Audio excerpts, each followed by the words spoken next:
Gonna go for two here. He's going for two. If you don't make this, you lose. If you make it, you're in the position to win. Got him! One-handed catch as he goes up and gets it. Gonna go for two here. Go for two here. Got him! One-handed catch as he goes up and gets it. All right, welcome in. This is episode 26, and am I right, Liam? Yeah, it is episode 26. Well, the last time I said it wrong, and he said it right away, so I wanted to make sure. Episode 26. We have so much to go over. We're going to talk about NFC, AFC championship games.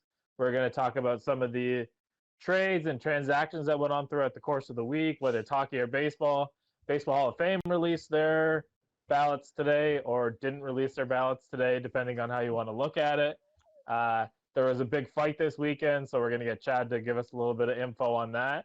And then we're going to talk about some landing spots of some quarterbacks that are going to go happen. But first of all, let's jump right in.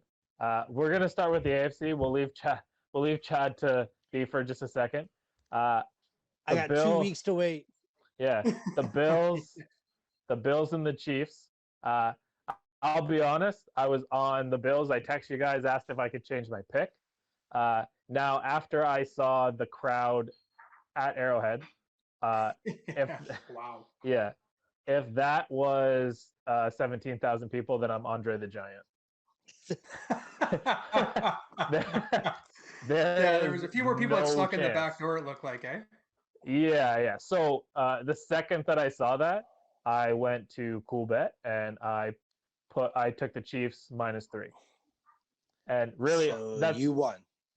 I did, but I wanted to be full disclosure that I was on the Bills, and even on our site, like I was taking the Bills. But once I saw that they smuggled in all those fans, I was all about it. But tell me what you guys saw. Like, we thought Patrick Mahomes' toe was going to be like a hindrance for him. Really didn't seem like it. To me, it looked like the Bills were the number 2 team in the AFC. For sure. There's levels to this game, and right now the Chiefs are just above everybody else in the AFC. The Bills they are the number 2 team in the AFC. I do believe that, but they are nowhere near at the level of what Kansas City is right now. They're playing lights out above everybody else. Everything was clicking. Their offense just doesn't stop, and I don't know if there's a team in the league that can keep up with them. Like, they had a gift. They're still the Bills are up 9-0. And once again, what does Patrick Mahomes do with the Kansas City Chiefs? It's just another day at the office. And I think right now I don't know if there is a team that can beat them, and that is including Tampa Bay, which really worries me. But they are so far above everybody else in the AFC. Like, for the next couple of years, they're going to be the team to beat. I fucking hate that you keep saying that the Bucs aren't going to win, and they keep winning. I know, right? It seems like every team we hype up, they lose. So maybe we really need to hype the Bucs. So. Yeah, I am all over the Bucs this week. You shut your hooker mouth. One thing we learned is I think we've known this. It was just confirmed over the weekend is that you can't teach speed. And when an offense like the Kansas City Chiefs gets on the field, you just can't cover that. That defense in Buffalo was nothing to sneeze at by any means, right? Tre'Davious White is a fantastic corner. And they've got an amazing linebacker there that can cover most of the field, inside the hash marks for sure. But they had incredible difficulty. And what really kind of showed up for me was that the Chiefs defense showed up. I thought the Chiefs defense was going to have an issue against Buffalo. I know Buffalo was going to be one-dimensional, and they mentioned that. They've already talked to the coach in the press conference. He said it's a little early to talk about the offseason, but we do know we have to learn how to run the football. And we knew they were one-dimensional. I thought they were going to be able to do something against the Chiefs defense. The corners stepped up. Everybody stepped up. The defensive line stepped up. It was feisty at the end. That was awesome. It got a little out of hand. I think that's not what you want to see and represented in an AFC championship game. But it was, you could tell they were getting Allen. Allen's not the type of guy to throw the ball at a player's head like that. And at the end of the day, he's the one that started the whole thing, and good for him that his lineman came in and jacked him up, man. Yeah. But a guy like Josh Allen's the first one to run over to the ref if something's happening, and you got to be a little bit smarter than that. Obviously the play wasn't going to cost them the game, but it could have. You can't let your emotions take over. Oh, But one absolutely. thing I They- want to take away from that game. Sorry, Caitlin, you can finish. No, go ahead. Go ahead. When McCole Hardman fumbled that ball and muffed it, they did not let him get down. Yeah. Like, those are two young kids, and Kelsey just turned 30, I believe. Yep. And Mahomes is 25 years old. And you would think they were 15 to 20-year vets. They walked over to McComb and they picked him right back up. And what Andy Reid got on the ball right away and he made plays. And they didn't let him get down on himself because they knew how important he was in the game plan. Right. But guys like Tyreek Hill, you try to take him out. Travis Kelsey, they got a huge game. But they needed to rely on Hardman for the other plays to have the guy on the other side of the field. And they knew how important he was, and they wouldn't let him get down on himself. They needed his head in that game. And so that was something I took away from is like the leadership of guys that young. And it's like the game was never above them, even though they were down and they just jumped. They came back, and Patrick Holmes got quoted saying, "This is us." Like it just shows who they are. Like nothing's better than they are in their eyes. No one's better than them in their eyes. Right. Well, and that was kind of their problem all year, right? Is they the game on Sunday is the game that they were waiting for all year. And at some points, it didn't even look like they were going to get there because it didn't. But the skill on their team pushed them over the top. And ultimately, I mean, I know Kalen likes Eric Bielemy. Everything that they did was Andy Reid related. Now, I'm not sure if you guys know this or if you heard it on the show or on the broadcast, but Andy Reid is the only coach to host 3 consecutive championship games twice. And he's the only coach to do it at all, but he's done it twice. He did it with the Eagles back in the early 2000s, and now he's done it with the Chiefs. Oh, I remember 2003. That was a good year for me. Rondé Barber pick 6 sealed that deal. So let me ask you then, out of curiosity, let's say that Reid gets a Super Bowl this year. Let's say he gets one more, okay?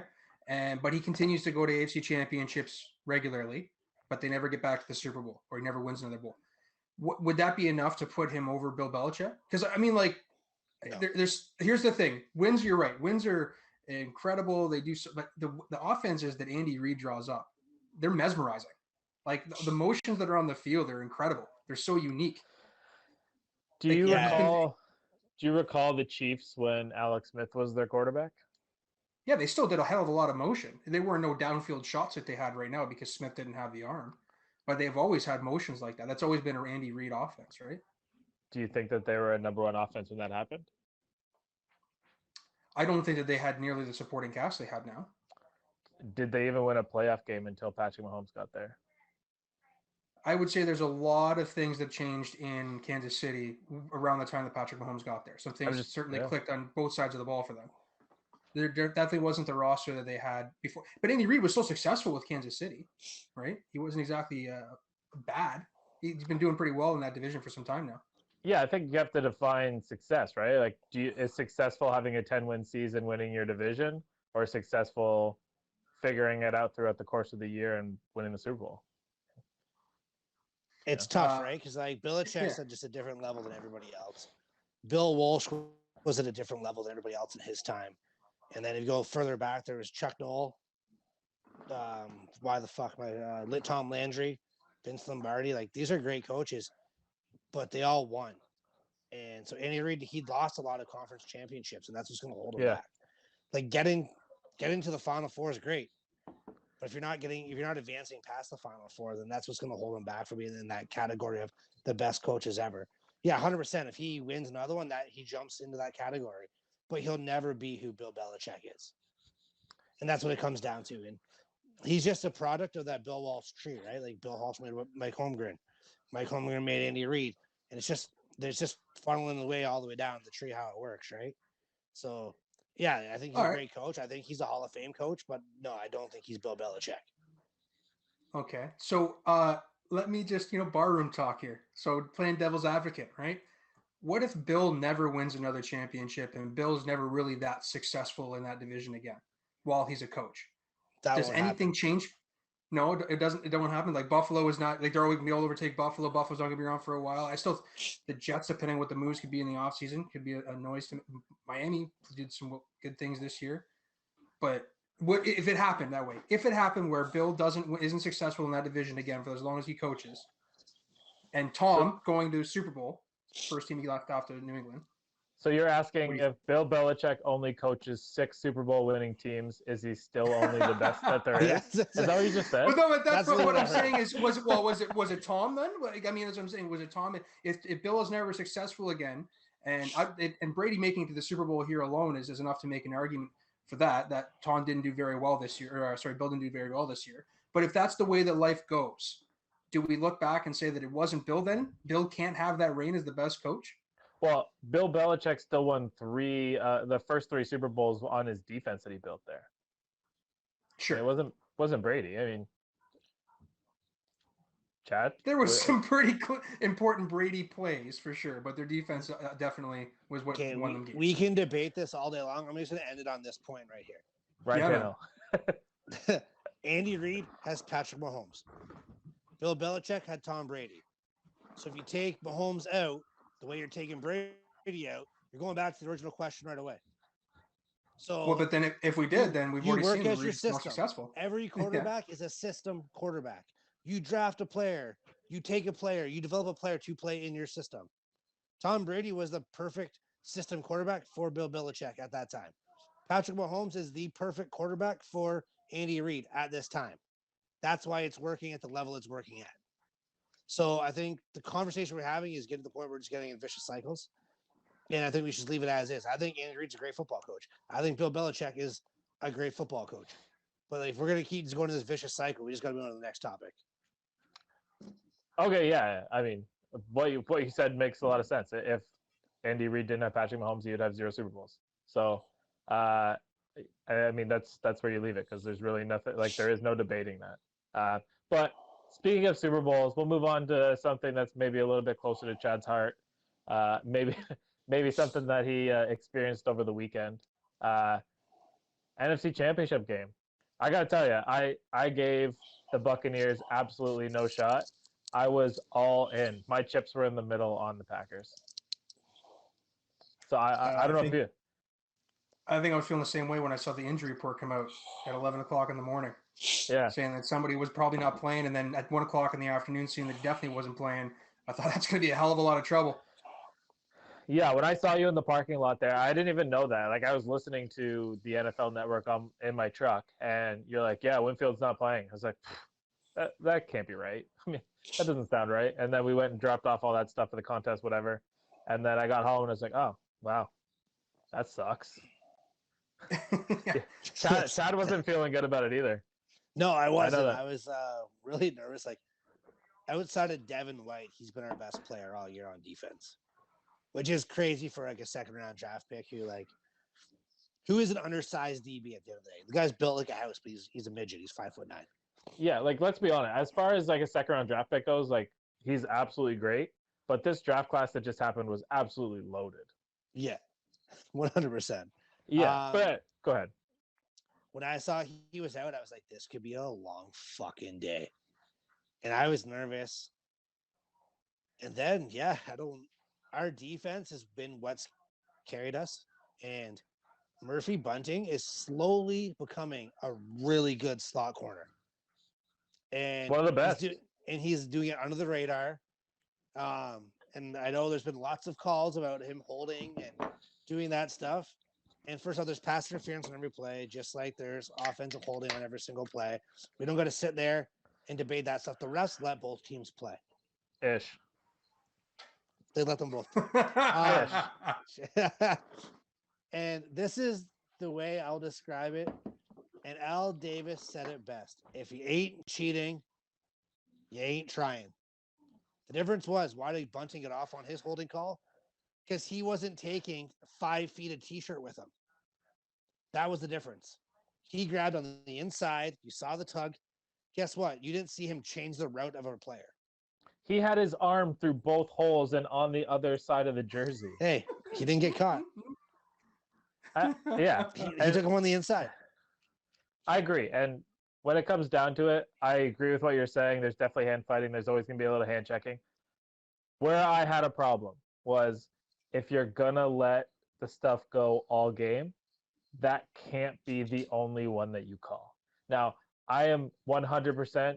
If the ref wants to call that all game and now it's a penalty all game, let's go ahead and roll with it. But if that's the only defensive holding call you're going to make all game, then we Now, have a if problem. that was Ben throwing that ball, would you have said the same things? You'd be doing the same smart ass smirk I have right now. Well, I'm actually relatively on the show. I'm not, but relatively fair when I'm watching the game as to what's happening. Now, there's been a lot of instances where we're getting calls, and absolutely you're going to take the call. Like it's only helping your team, but the objective look at it is we could have had a very very good finish to a game, and as a I fan, thought it that was a great finish, personally. yeah. Well, I mean, we could have had an actual finish to it, not just a ref deciding that the game's over. And I will say that Tampa Bay outplayed them, so they deserved to win the game. Green Bay really didn't deserve to be in it at the end, except for Brady threw all those interceptions, which that's a whole different subject, and we'll get into that as we continue on through here. But you can't decide when the calls matter. They either matter the whole time or they don't at all. I don't know what you're talking about. Okay, well then the vicious cycle is continued. So we'll just we'll move on because Bigger question. Did you agree with the field goal? no. Mm-mm. Mm-mm. No, that was such a soft play. To me, that was LaFleur's inexperience as a coach making a play or making a call like that. That was way too conservative. Your defense has been playing well, but the turnovers they had were off chance turnovers. To put all that, your defense hasn't been playing well all year. They had a better second half of the year, but to put that kind of pressure on them in that situation, that was a terrible call. And I can't believe that Aaron Rodgers didn't just say, I'm going to go call a play in the huddle. Everybody get back out here kind of thing. He called the third down play. He called the third down play. I'm talking about the fourth. I'm talking about going for fourth. Just saying, special teams stay out there. I'm pretty sure Peyton Manning had done that a couple of times in his career, at least once, where he waved back off special teams and said he was going to call play in the huddle if the coach wasn't going to call one in. Right. But anyway, one thing. Sorry. No, go ahead. One thing I wanted to say is I was, like I said going into that game, I was interested to see what would happen when the rush defense of Tampa Bay shut down Green Bay's running offense. And there was some injuries. Some people got hobbled up a little bit there. Both guys were 7 carries for 23 yards, which, I mean, sounds decent on paper as far as yards per carry, but then you look at their longs, each were 12. So you had 6 carries for 12 yards apiece. They got destroyed. The way too much pressure got put on what's going to be the MVP most likely. And the defense showed up. They put a lot of pressure on him. The fact that the left tackle wasn't there, that hurt him. The right tackle was getting danced up all game long. So there was a lot more pressure. And what I read, I think he got sacked 25 times all year, and 10 of those sacks were from Tampa Bay throughout the season. So they really know how to get to him. And so, yeah, that's what showed up. The pass rush got in Aaron Rodgers' face, and the rush offense wasn't there. So kudos to the good game plan over in Tampa. I want to be, well, I also won't be the first to say this, but it'll be the first time I will ever say this. I need to nationally apologize to Vita Vea. I've ripped on him for 2 years fully, and I've said he was a waste of a draft pick. And he came back last week, and he showed his worth. I will take it like a man. I'll take my lumps, because as Shane knows, I have not been nice to this man. I literally call him Mua from the Rock's Disney movie. We could have had Micaiah Fitzpatrick, and we took him instead. We could have had Derwin James, and we took him instead. So I've been not nice about it, and I've not been okay with it. I've been pretty much a fucking dick about it, realistically. But he showed up this week, and he actually made our defensive line significantly better. Yeah. He hasn't played this year. He made Sue be able to do whatever he wanted, which meant you had a double team inside, which allowed those ends to do what they could do. So I will say right now, Vita Vea, I am sorry to you for the way I've treated you the last 3 years. Yeah, he's one of our biggest fans, so he'll definitely see this. But you know who also was fast on your defensive line was Shaq Barrett. He showed up again. He was getting double teamed on, right? Yeah. I can't believe how fast that guy is. I mean, like talking about having a switch to be able to turn on. Oh my! He had 3 sacks, right? Yeah, 3 sacks. Yeah. Incredible. He played well. But he certainly played well. But those tackles did not play anywhere near good. They definitely gave those ends a free run a few times, and they got bullied in the run game. There was a couple of them I saw the guy going in for a block and just getting smoked by the end. And you shouldn't be getting bullied by an end if you know where the run's going to go. That's terrible. Always so negative. Like we can't respect a guy's good play. It's always somebody else playing bad to make someone play good. Just so disrespectful. No. And I can't I just want to see how Devin White has a nose for the football. It must be like an LSU thing because the Honey Badger in KC has the same thing. We have him down there. The ball hits the ground and somehow just magically lands in their lap every time. Yeah, and the biggest thing that we haven't even talked about yet, and now it's time to talk about it, is Tom Brady is going to his 10th Super Bowl. How is this even possible? Call it 6 weeks ago. I don't think that anybody, people were worried that Tampa wasn't going to get into the playoffs, maybe more than 6 weeks ago. But there was a point where the Bucs were 7-4, 7 We're 6-5. 6-5. Okay, yeah. Our last loss was to Kansas City. They ran the table. All right. Well, they opened up the eyes, I guess. But there was a point where that was going to happen. They got hot. A guy like Tom Brady, experience. He's got Gronk. I understand that they got a ton of talent around there, but is there any other player that's ever played in the NFL before that could have done this? I'll let you go first, Kaylee, because I'm probably going to go run on, so I'll let you go. Absolutely not. Screw the NFL, man. This is the GOAT of all sports at this point. I mean, 20 years ago or whatever. Come on, man. Unless you're going to talk about Lionel Messi. 20 years ago, people want to talk about Michael Jordan being the GOAT. All right. And who thought that we were going to be able to be spoiled like this to see a player go into his 10th Super Bowl? Potentially, is it 7 rings he's going for right now? 7, yes. Yeah, that's ridiculous. I will tell you who the greatest athlete of all time is. There's 2 of them. Oh, okay. All right. Usain Bolt and Michael Phelps. Okay. How can you tell me I'm wrong? Okay. Those are Olympic sports. I guess I didn't know we were bringing that in there. I thought we were just talking about leagues. We're talking about real sports, not trying to be the best at exercising, Chad. Every 4 years. The best every 4 years. Those guys don't watch our show, Gene. They're busy. They have gold medals. I posted a picture. I had a picture of my dad taking today. He's a huge Joe Montana fan, so I posted a picture of us rocking our jerseys this weekend.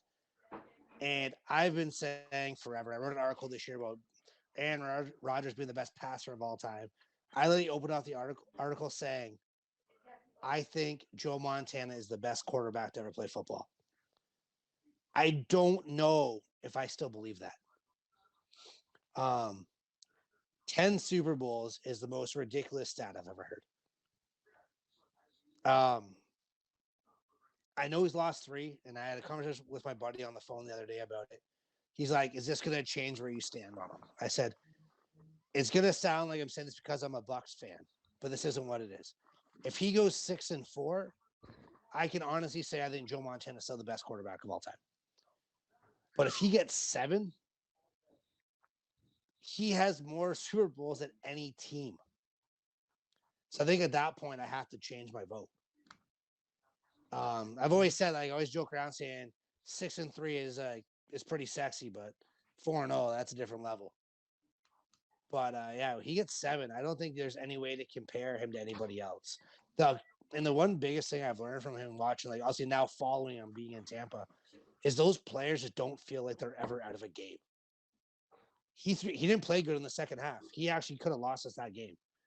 But the defense, they never broke stride. They just kept doing what they were doing because they knew they had the best quarterback in their eyes on the field.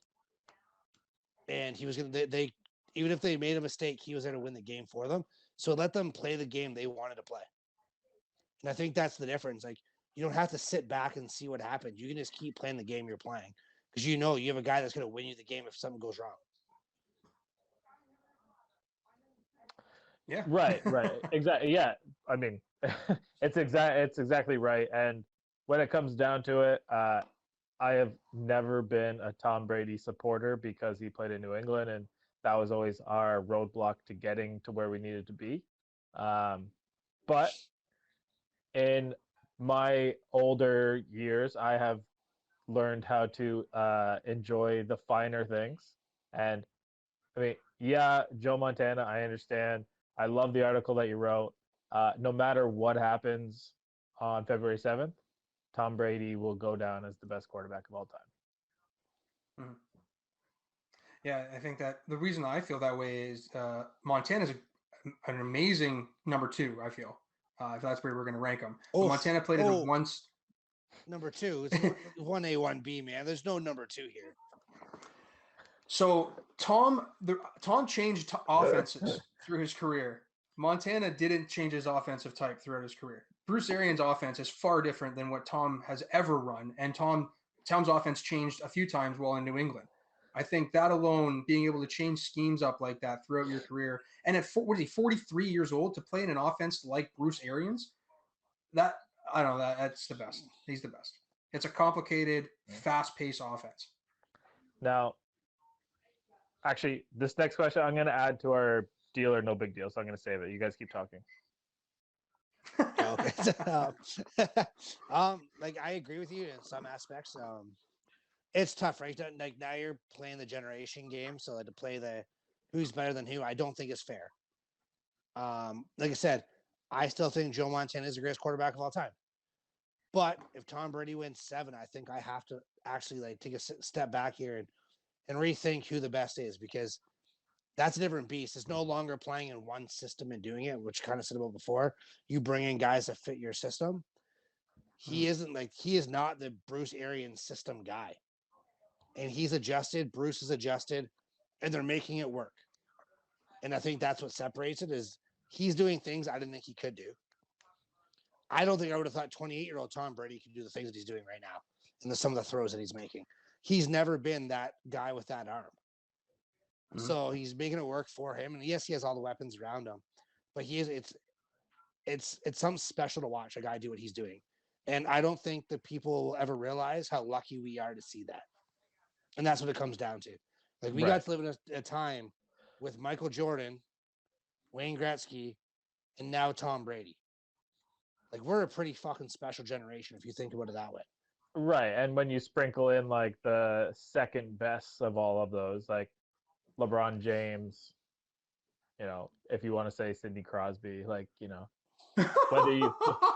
whether you know, you start to put those guys into the I mean, like we had Mario Lemieux too, right? There's probably another like the 1A 1B conversation all over again. It's such a cool generation that we live in, and how spoiled we are with that. Yeah. Athletes and overall sports are only getting better, and people are taking each other to another level. But you know, let's not get too far away from us. I'm gonna tell you a storyline, and they've already started talking about it, that I'm already sick of hearing from this Super Bowl is Le'Veon Bell and Antonio Brown are both in the Super Bowl. Why does that matter? Can you guys explain to me why that mattered? Can I tell you what I'm not first though? Joe Cool's delivery. You know, that is a great point. Joe Cool's delivery is outstanding. Have you seen their lunch menu? I've been trying to post it daily. Oh, it's lights Amy out. says it. Yeah. Talk to me. Yeah. Well, go check out my Instagram story, because I'm not gonna read it line for line, but it's available 12 to 5, Monday to Friday. Pick it up. Nice sandwich. Get some soup. It's cold out. Today I went to work. It was friggin' snowing. You know what I mean? It really hit us today, didn't it? Yeah. Was not expecting that when I woke up this morning after yesterday. Yeah, I had to throw in the 4-wheel drive. So. All right. So what? Sorry. Let's go back to something else that let you down. Said AV and Le'Veon Bell. Yeah. Why does this matter? Why does it matter? Because Shane, people love to see bad, negative stuff at the Steelers Nation. That's really what it is. I don't even feel it that way though. It's people fishing for anything right now, and that's what it comes down to. It's like you have 2 weeks to make stories. Yeah. And they're gonna like go up and down every single roster and tell you this person's dog died, this person's great grandma had this person's brother did this. Antonio Brown was in the league until this year. Le'Veon Bell's in a horrible situation in New York, and look how they've turned around. The Super Bowl is like the feel good story for everybody, Right. and that's how they, especially in a year like right now, that's how they're flipping it. Right. And then it's just all it is it's memes that are making the things with the Steelers. No one else. I think Yeah. I think it's ridiculous. Personally, It's stupid. Like you're telling me that there's not a player on Jacksonville that used to play for, or on Kansas City that used to play for Jacksonville? Like Leonard Fournette's on the Bucks. I mean, at least Leonard Yeah. Fournette's a contributor on the team. Yeah. I mean, Right. the AB one is at least kind of a valid one. I mean, what was it 9 months ago? The guy was still kicking in mailboxes on security cameras. Yeah, but that's a I big mean, that deal one's for still him kind of a he was valid also a point. Bill, and he was also a Raider, and no And one that- talks about those teams. and a Patriot. I mean, He's been he everywhere. he was on the Steelers 4 teams ago. He's like Waldo. We're like, where's Yeah. Waldo? Right. Neither one of those guys have played for that team for 3 years. It's time to just move on. I can tell you, I don't think that anybody that's a Steelers fan cares. I was more annoyed at the fact that, like, what's the point of even bringing that up? What a useless that, like, how lazy reporter are you that that's what you needed to talk about? Well, But I get the digress. clicks, I guess. The Jacksonville story wouldn't get it, I guess. No, it's embarrassing. But yeah, I mean, the whole thing is stupid. But let's move on to something. You know, NFL wasn't the only thing going on this weekend. We also had a huge UFC card. I'll be honest, I watched it as if it was the 1991, and I just had my app open and I watched the punches go on the thing like it was like Mike Tyson knockout. I didn't actually watch the fights. I didn't have the site for it. Wait a minute. Were you the Dana White streamer? Is that why you weren't watching it? You didn't want to. You're the streamer. I don't want that guy knocking on my door. So I just watched it. I watched it on the ESPN app, and I saw every time someone get punched in the head, their face goes red on the app. It's kind of funny, but anyway, I only bet on the one fight, but I know Chad watched all of it, so break it down for us. Well, first off, I went 4 for 4 on Cool Bet. So cheers to Cool Bet. Thanks for the donation to my wallet. Appreciate it. You're helping my retirement right now, really good. So I appreciate it. I'm only gonna talk about the 2 fights. I'm not gonna break down the whole card. We don't have time for that. That's fair. But what Michael Chandler did to Dan Hooker was phenomenal. He put the whole lightweight division, which is probably one of the best divisions in the UFC, on notice. First fight there, knocked out a top. Sorry, I thought it was top 5 guys. He was number 6. He's no longer number 6. He dropped him, and afterwards he pulled out like a Ric Flair kind of promo. He called out everybody in the division, saying, "I'm here, come get me." And it was when you put a guy to sleep too, like that. As Brendan said before, you take rent in their brain. Cool. Well, the whole division just saw you do that. Mhm. So now it's one of those things where the one guy's like, "Well, who does he fight next? And does he fight Conor? And then, or does he fight Charles Oliveira, who's literally been on a run the last couple of years?" But then when Dustin pointed to Conor, to me, what makes the most sense is put those 2 together. There's no lightweight champion. He called out Khabib. I don't think Khabib's coming back. And if he does, I don't think it's for a lightweight fight. I don't think the only fight he wants is GSP. Right. I don't know what weight class they're gonna meet at, because GSP was fighting at 185 when he came back before. And there's no way that Khabib's going to 185. And there's not a chance in hell GSP's come down to 155.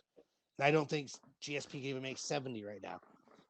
So I don't think he's coming back. He only wants to fight him for the legacy fight, because that's the one guy he looked up to growing up. So I think Poirier, what he did to Conor was unreal. He fought him very strategically. He worked the leg. He saw him in a boxing stance, took away his movement, because Conor caught him a couple times in the first round. And then once he timed him out, he caught that leg, and Conor couldn't move the way he was moving. It was over. And this isn't a shot at Conor McGregor by any means, because I think he's still one of the best strikers that we've ever seen. But once the fight doesn't go his way, he doesn't know how to react. He doesn't, like, we always joke about how, like, certain football teams can't play with a lead. When Conor gets tagged, it's like he doesn't know what to do. That whole, like, fight or flight thing, no. He literally he crumbles every time. he faces adversity and it's over. He's never won a fight that he was down in, which is a crazy thing too. That's kind of one of the things. Like I bet on Poirier, and one of my whole one is like Conor hasn't fought nobody. I said that last week. He fought guys past their prime, and yeah, he won decisively. When the fight didn't go his way, he's never won. So, and that's kind of what happened again. And like, I hope he bounces back because he is one of the biggest draws in the UFC. He makes people want to watch the UFC. And he can get a lot of money for these guys who aren't getting it. Like, you fight Conor McGregor, you're going to get paid. Right. If you're on a card with Conor McGregor, you're going to get paid. I was watching an interview with Michael Chandler, and he said it was the biggest fight of his life, number one being his UFC debut, and he was the co-main event on a Conor McGregor card. He didn't say the co-main event on a UFC card. He said on a Conor card. So like that shows you what that guy brings to the sport. They need him around. So I hope he bounces back. I hope he gets it together. I hope we get the guy that has that drive again, who he was. Go back to being that piece of shit. I don't care. Like that was when you were at your best. So it's true though, right? Like that's when he went undefeated. That's when he had his run. He still had something to prove, and that's why I hope comes back. But yeah, outside of that, like Poirier picked him apart in the second round, and Poirier did what I thought Poirier was going to do, and I think him and Michael Chandler is the right fight for the 155 title, and I hope that's what comes next. And it sucks for Charles Oliveira, who's kind of just sitting there waiting in the wings. But yeah, I don't think there's anybody else there that can do that fight, and so it's either Oliveira gets it against Poirier, or it's going to be Michael Chandler, unless Poirier's going to wait 10 months to fight again, and that's if you're hoping that one of those two guys don't get injured in the fight that wins because of the medical suspensions, right? So you got to make a choice there. I think it's going to be Chandler and Poirier, though, after what we just saw. So that's what I saw from the weekend. I'm not going to ramble on about it because I know you guys aren't huge fight guys, but I made sure to watch that fight. Yeah. Do you have any feedback before I ask Chad this next fight question? Yeah, for sure. My takeaway was being told to watch Chandler. Welcome to the league. Like he definitely, like you mentioned, he put everybody on notice. That was a fantastic fight. He's going to be that strike fest. If he lines up against Poirier, is going to be incredible. They're just going to, it's going to be insane. And my biggest takeaway from the Conor fight is the biggest difference. The fight from round 1 to round 2, it was like night and day. Poirier almost in between rounds, it's almost like he walked out and had a completely new game plan, like you mentioned. And once he took the new game plan to Conor, like you mentioned, Conor couldn't do much out of it. Or much with it, sorry. So yeah, that was my biggest takeaway. Once you figure out a man's timing, it's over. It's that simple. Like I've had a few kickboxing fights. It is what it is. You win some, you lose some. But yeah, like if you're fighting, even if you're in the league, they figure out your timing, you're fucked. It's that simple. Because once you have someone's timing, that's when you can slip punch, you can move, you can shade off, you can blade a punch, you can duck anything you want. They're not going to touch you because now you figured out the time it takes for that one punch to happen, and it's over. Yeah. Right. Now, the fight question I was going to ask you is there's a huge one upcoming that I want to see, and that's this fight for the Joe Cool's Pizza Party on the Super Bowl. Now, I know that this is kind of a three-way match, but why don't you introduce the contenders? Because I only know one off the top of my head because he, luckily for Kalen and I, he was our football coach. So yeah, we have I think it's Stephen Kaz. I don't know. Everybody knows him as Coach Kaz in London. Coach Kaz, yeah. So we got Coach Kaz on the one end, and then we had Patrick Dolby, who full blown. He shared the hell out of our shit, and that's how you get entries. And then we had a girl named Katie Ritchie, and I've never seen someone try so hard. I think she literally had 30% of the ballots in the draw. She shared us with everybody. Yeah, and the support in general on this contest, guys. I just want to say that was amazing. Everybody went to work for sure, right? Huge. It was huge. Yeah. Yeah. It was actually like we had to auto-generate the winners. I mean, not like we picked the winners, but like the overall support. I know Chad's Instagram was blowing up. I just shut my notifications off, which I never do. Like I don't have. I'm not that cool of a guy, but it got to the point. It's really neat because it got annoying. But yeah, it was awesome. It's neat to see who supports the local. Right? Yeah, and like I think one of the big things is like Joe Cool's just like a London institution. And I think it's great for them to back us, and it helped us out. And who doesn't want Joe Cool's for a Super Bowl? It's that simple. Like, Long as I'm here, I'm getting it. It's that simple. Absolutely. And yeah, I mean, when it comes down to it, you're gonna see those three battle it out on our socials. We'll repost everything that we can. Now it's up to those three. Whichever one of them overall impresses us the most is gonna get themselves a couple pizzas or whatever. I don't know, pizza, nachos, wings. I mean, whatever they can stomach for watching Tom Brady likely win his 10th Super Bowl. But that, yeah, I wanted to make sure that we got that out there. But I wanted to do big deal or not a big deal again. We did it last week. Okay. I have a few questions written down for you fellas. Now, first question.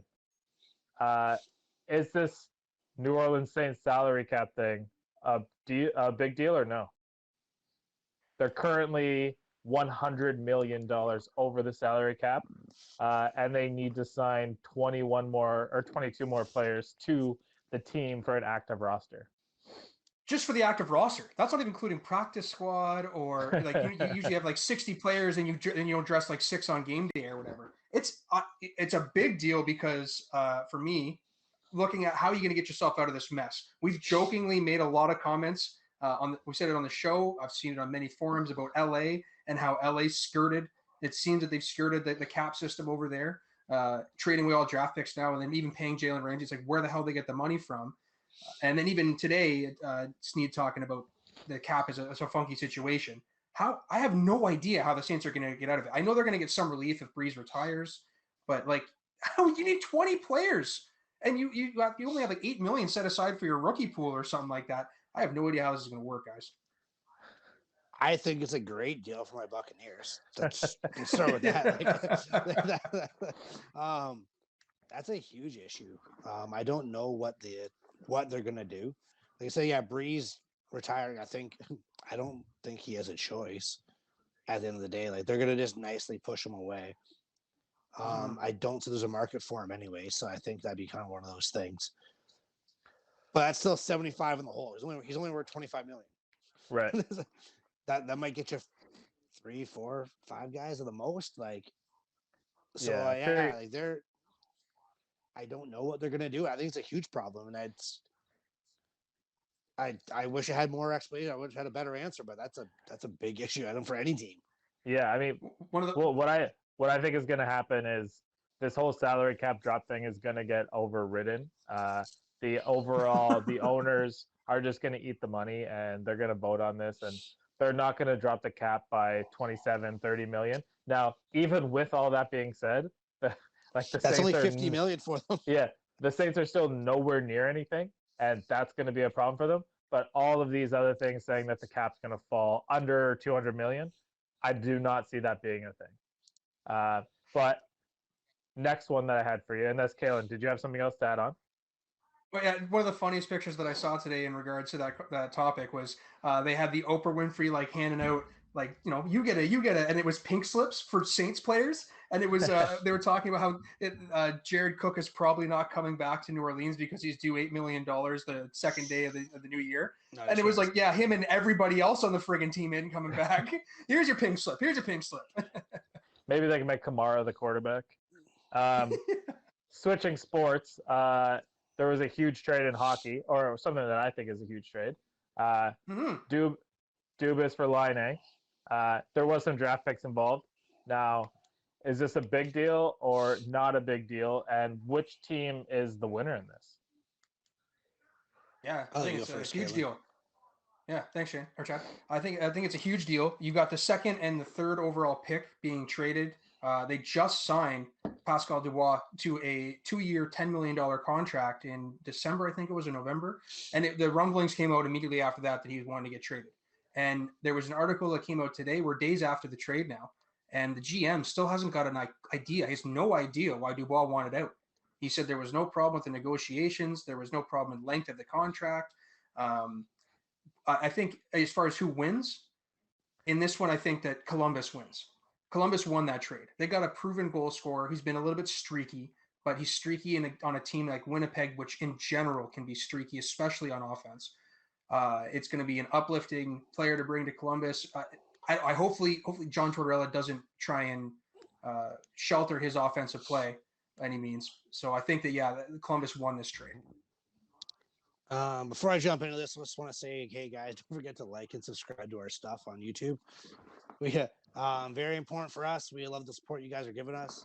So don't forget to subscribe us and hit that notification button, man. We pop up stuff all the time, and we break these shows down into clips, make it easier for you to watch. So jump on YouTube and follow us and subscribe, man. On top of that, what you're talking about, Kalen, it sounds crazy, and people might call me crazy, but I don't think it's a big deal. For the simple fact that we're not gonna know who the winner of this trade is for like 10 years. It's not a short-term thing. It's gonna take a long time. And at the end of the day, they both wanted out of where they were. I don't think it matters why or what the fucking reason is. They wanted out. They got them out. As far as like Lane going to Columbus, yeah, I know Torts is there, which is awesome, but like that's a small market. I don't think their fucking fan base cares. I don't think they have a fan base in Ohio. They don't even sell at fucking hockey games, so it doesn't really matter. Is it going to help them? 100%. They're both great hockey players, but I think to call it a big deal right now, just I know we like in football we call it overreaction Monday, and I think this is like the perfect example of that in the NHL. We're not going to know the effects of this for years down the road, so for us to sit here and judge it right now is pointless. Right. Well, yeah, and what from what you're saying, and like what I would say is, I think that both teams got exactly what they wanted out of it, and there doesn't necessarily have to be a loser for them both to be like They can if both if there's a participation ribbon for trades, this was it.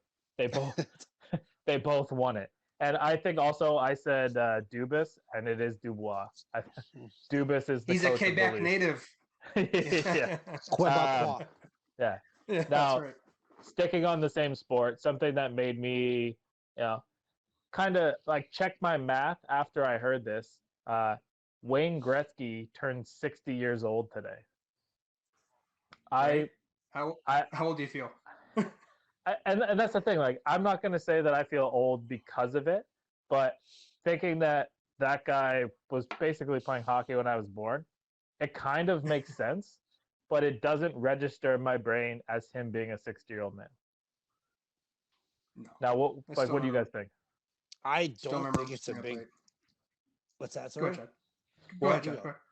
The big deal and no big deal thing I was going to ask you is, I also read that people are saying he is not the best hockey player of all time. Those people are fucking idiots. They're probably the same people that are Raptors fans who are upset that they fucking had to think that it's a big downfall there. Oh. Wayne Gretzky is hands down the greatest hockey player that's ever played. There are certain guys that can play in any generation. He's one of them. I think Sidney Crosby's another one. Mario Lemieux's one of them. Both Pittsburgh guys. I know you're pretty happy about that. Mark Messier. Who else? Bobby Orr.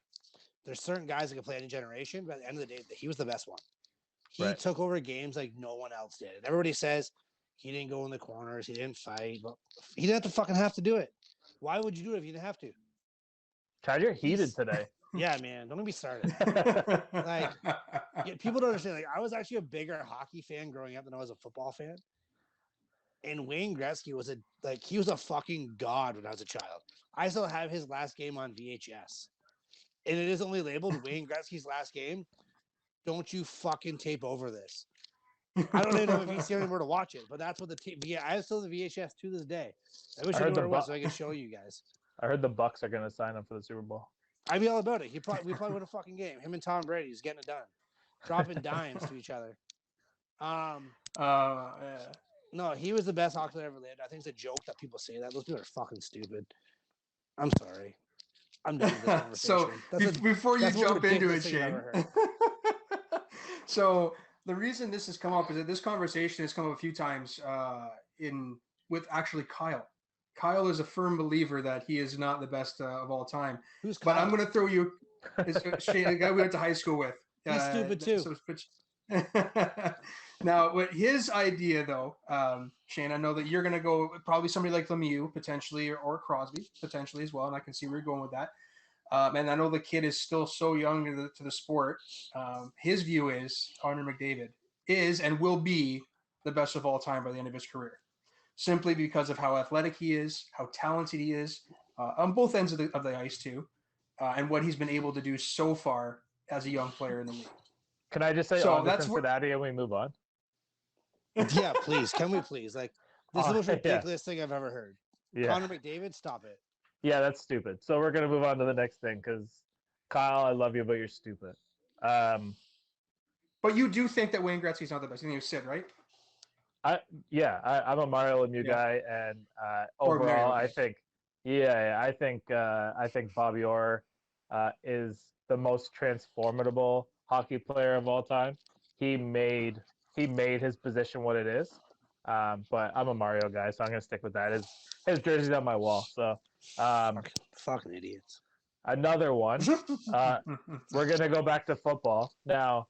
The fact that the Super Bowl is being played in Tampa Bay is the first official time that it's a home stadium Super Bowl.